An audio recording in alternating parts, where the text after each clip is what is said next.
Russian movie I am losing weight. Movie की शुरुआत होती है रशिया के एक छोटे से शहर में एक 20 साल की लड़की जो अपने स्विम कोच और बॉडी बिल्डर बॉयफ्रेंड जेनिया के साथ रहती है। जब कपल पहली बार मिले थे तो एनिया 0 फिगर थी, लेकिन एनिया अब बेकरी में काम करती है, इस वजह से खाने को रजिस्टर नहीं कर पाती और कुछ महीनों में एनिया का वेट 76 केजी हो जाता है। एक दिन इस कपल को इनके एक फ्रेंड की वेडिंग में इनवाइट किया जाता है, तो आन्या अपने पुराने ड्रेस निकाल के उनको ट्राई करने लगती है, तो कोई भी ड्रेस उसको फिट नहीं आता है। आन्या को ऐसा लगता है कि वो एक कंफर्टेबल ड्रेस पहना के अपने वेट गेन को छुपा लेगी। उसका बॉयफ्रेंड जेनिया भी इसकी वेट गेन पर कमेंट नहीं करता है, क्योंकि उसको पता था कि आन्या के लिए ये एक सेंसिटिव टॉपिक है। काफी ड्रेसेस ट्राई करने के बाद में आन्या को एक डिसेंट सा ग्रीन ड्रेस मिल जाता है, जिसमें वो कंफर्टेबली फिट हो जाती है। जेनिया आन्या को जब उस पार्टी ड्रेस में देखता है तो उसको रियलाइज होता है कि आन्या वो लड़की नहीं रही जिससे वो पहले मिला था। जेनिया आन्या को अपने साथ वेडिंग में नहीं ले जाना चाहता, क्योंकि वहाँ पर बहुत सारे फिटनेस इंडस्ट्री के लोग होंगे जो आन्या को देखेंगे तो उसकी इंसल्ट हो जाएगी, क्योंकि एक फिटनेस कोच की गर्लफ्रेंड ही अगर सो कॉल्ड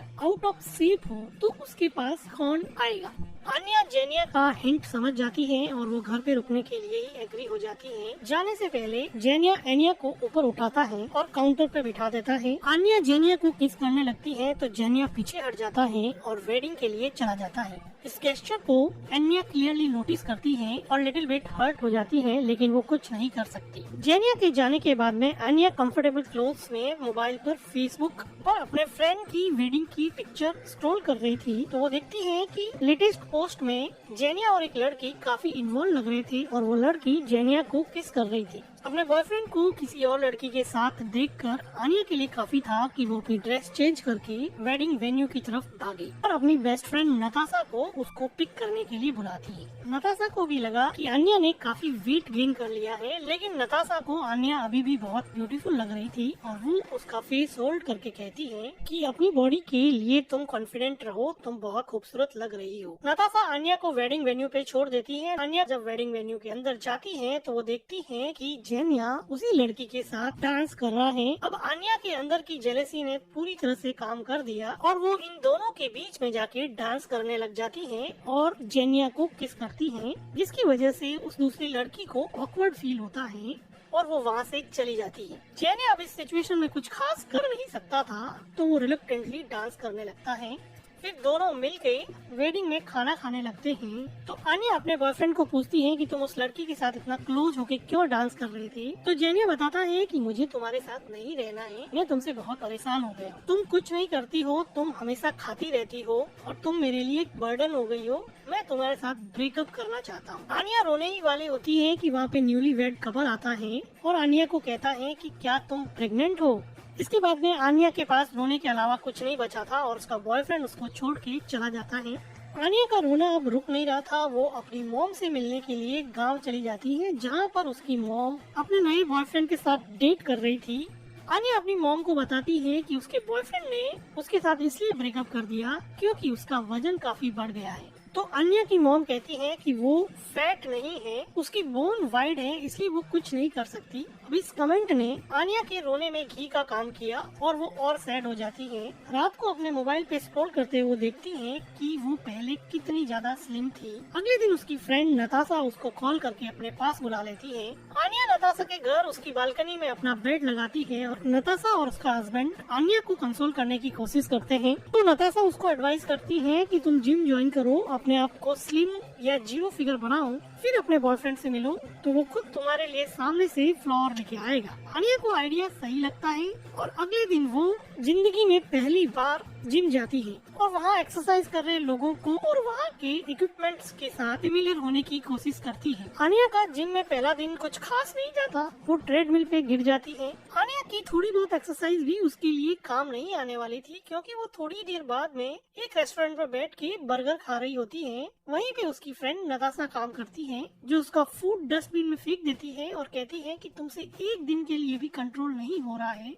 नताशा आन्या को उसका कोल्ड ड्रिंक फेंकने के लिए कहती है, लेकिन आन्या उस कोल्ड ड्रिंक को फेंकने के लिए भी राजी नहीं है। घर जाके आन्या पूरी बॉडी पे मॉइस्चराइजर लगाती है और बॉडी पर प्लास्टिक रैप लपेट देती है और चिप्स खाते हुए सोचती है कि शायद वो अभी स्लिम दिखे। लेकिन आन्या की भूख शांत होने वाली नहीं थी, तो वो चुपके से नताशा के फ्रिज से कुछ खाने का सामान निकालती है, तो नताशा उसको पकड़ लेती है। आन्या अगले दिन डिसाइड करती है कि वो कुछ भी अनहेल्दी नहीं खाएगी। आन्या एक बेकरी में काम करती थी, इसलिए टेस्टी फूड को रजिस्ट करना उसके लिए काफी मुश्किल था। अपने कंपल्सिव ईटिंग डिसऑर्डर को रिजॉल्व करने के लिए वो एक सेल्फ हेल्प ग्रुप को ज्वाइन करती है, जहाँ पर उसको एक लड़का कोलिया मिलता है। कोलिया आन्या को अप्रोच करता है और उसको रेस्टोरेंट में खाने के लिए कहता है। अब खाने को आन्या मना नहीं कर सकती थी, तो उसके साथ वो खाने चली जाती है। कोलिया आन्या को कहता है कि हम दोनों एक दूसरे के फिटनेस स्पॉन्सर बन सकते हैं, हम दोनों एक दूसरे को इमोशनल सपोर्ट दे सकते हैं, कुछ भी खाने से पहले डिस्कस कर सकते हैं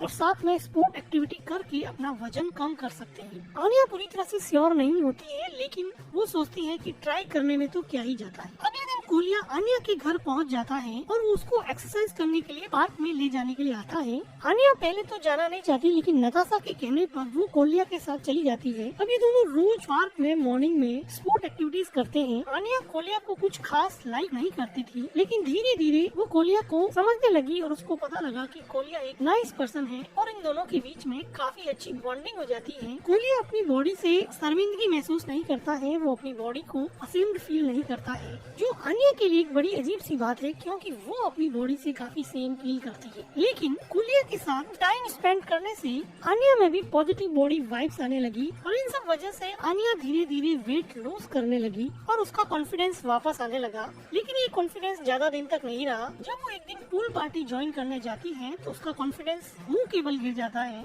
जब वो 0 फिगर लड़कियों को देखती है, वो फ्रस्ट्रेट हो जाती है और जब भी वो फ्रस्ट्रेट होती है, तो वो कोलिया के साथ जोर से चिल्लाते और आन्या को कोलिया के साथ ये सब करने में काफी मजा भी आता था। कोलिया कभी कभी आन्या को अपनी गर्लफ्रेंड समझ लेता, जिससे आन्या इरिटेट हो जाती, लेकिन आन्या को सिर्फ और सिर्फ अपना बॉयफ्रेंड जेनिया चाहिए था।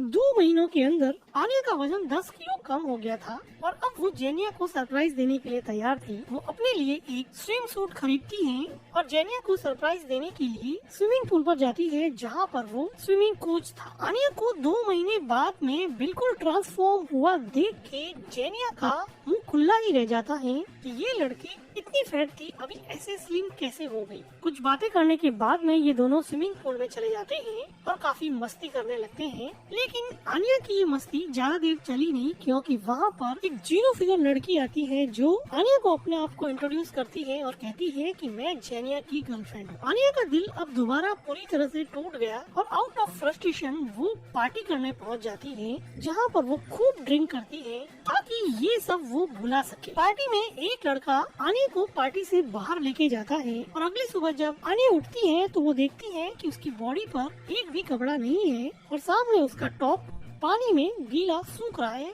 वो उठती है और कपड़े पहनती है और डंबल उठाती है, क्योंकि उसको नहीं पता था कि ये किसका घर है। तभी वहाँ पर कोलिया कॉफी बना के लाता है, तो आन्या थोड़ी रिलैक्स होती है। वो आन्या को एक ड्रेस पहनने के लिए देता है, तो आन्या उसको पूछती है कि क्या तुमने मेरे कपड़े उतारे थे और मैं यहाँ पे कैसे पहुँच गई। तो कोलिया उसको बताता है कि लास्ट नाइट आन्या किसी स्ट्रेंजर के साथ जाने वाली थी, लेकिन एन मौके पे कोलिया वहाँ पे आ जाता है और कुछ मुक्के खाने के बाद में भी वो आन्या को घर पे ले आता है और वो कहता है कि जब उसने उसके कपड़े उतारे थे तो उसने कुछ नहीं देखा। अगले दिन आन्या अपनी मॉम के पास जाती है और सब कुछ बता देती है कि किस तरह उसने वेट लूज किया, फिर भी उसका बॉयफ्रेंड दूसरी लड़की के साथ है। आन्या की मदर आन्या को बताती है कि जब वो छोटी थी तब उसके फादर उसको छोड़ के चले गए थे, तब से ही उसके दिमाग में एक अनरिजॉल्व ट्रॉमा है, इसलिए वो सिर्फ अपनी जिंदगी में किसी स्पेसिफिक आदमी का वैलिडेशन चाहती है, इसीलिए वो जेनिया की वैलिडेशन को इतना इम्पोर्टेंस देती है। आन्या को ये बात समझ में आ जाती है और अगले दिन कोलिया के साथ अपने फादर से मिलने के लिए जाती है। कोलिया बीच बीच में आन्या के क्लोज होने की कोशिश करता है, लेकिन आन्या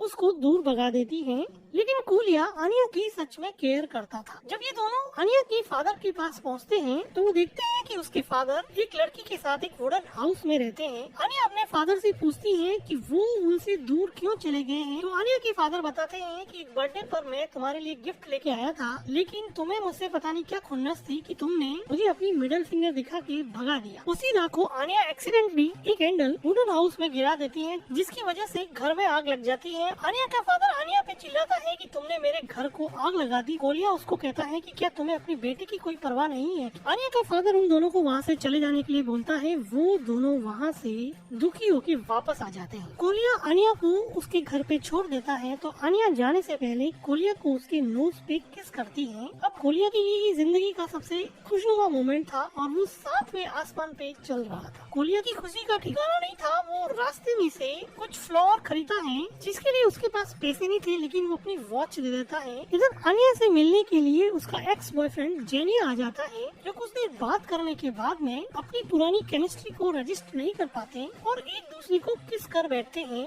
और दोनों रोमांटिक हो जाते हैं। इधर कोलिया आनिया को देने के लिए फ्लावर लाया होता है तो विंडो से देखता है कि आनिया अपने बॉयफ्रेंड के साथ काफी इन्वॉल्व हो चुकी होती है, जिसको देख के कोलिया का दिल पूरी तरह से टूट जाता है।